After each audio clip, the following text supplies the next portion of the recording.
नमस्कार।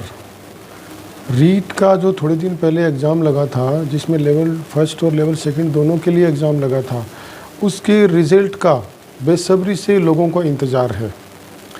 और उस रिज़ल्ट के लिए एक बहुत बड़ी न्यूज़ ये है कि 25 अप्रैल यानी परसों तक उसका रिज़ल्ट जारी होने की पूरी उम्मीद है। यानी 25 अप्रैल से रीट के रिज़ल्ट जो है वो जारी होने शुरू हो जाएंगे। और जैसे कहा जा रहा है कि 25 अप्रैल को 1 या 2 सब्जेक्ट का रिज़ल्ट आ सकता है।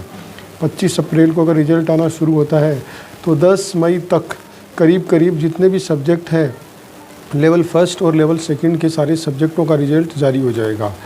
और जो अभ्यर्थी इनका इंतज़ार कर रहे हैं उनका इंतज़ार ख़त्म हो जाएगा। लेकिन इस रीट के अंदर जो सबसे बड़ी बात यह है कि इसमें पद बहुत कम है।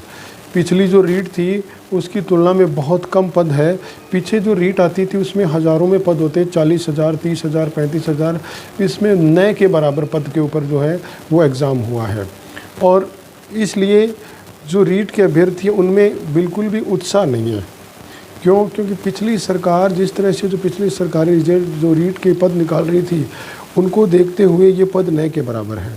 फिर भी रिजल्ट का इंतज़ार तो जिन्होंने एग्ज़ाम दिया उन सबको रहता है।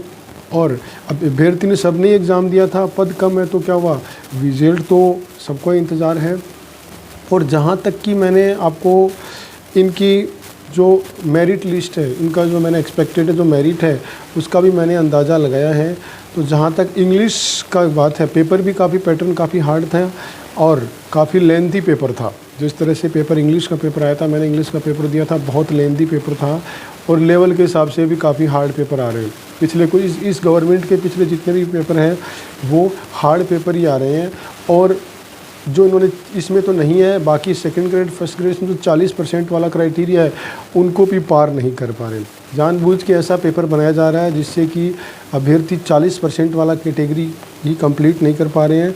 तो और एग्ज़ाम देते हैं लेकिन जब सिलेक्शन नहीं होता, 40% नहीं आता है तो उन्हें बहुत निराशा महसूस होती है।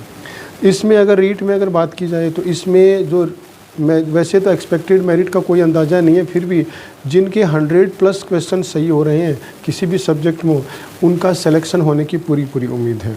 यानी जनरल OBC EWS जो है उनमें 100+ जो क्वेश्चन सही कर रखे हैं, जैसे उनकी आंसर की भी आ चुकी है, तो जिन्होंने मिलाया है और 100+ क्वेश्चन सही हो रहे हैं उनकी उम्मीद है कि उनका सिलेक्शन हो सकता है। बाकी तो मेरिट का कुछ पता नहीं, क्योंकि पद बहुत कम थे, नए के 200 300 पद थे। सिर्फ एक साइंस मैथ में ही 1000 पद थे, बाकी सब में 200 300 पद थे। एग्ज़ाम देने वाले अभ्यर्थी वही 10 लाख से ऊपर लाखों थे। तो इस हिसाब से मेरिट का अंदाज़ा लगाना मुश्किल है, लेकिन फिर भी 100+ वाले उम्मीद कर सकते हैं। तो 25 अप्रैल को देखते हैं। 25 अप्रैल को रिज़ल्ट आने की पूरी उम्मीद है। 25 अप्रैल से रिज़ल्ट आने शुरू हो जाएंगे और आगे की प्रक्रिया उसके बाद ही होगी। तो जैसे ही कोई रिज़ल्ट की न्यूज़ आती है तो मैं आपको बताता हूँ। आप मेरा चैनल देखते हो, इसके लिए धन्यवाद।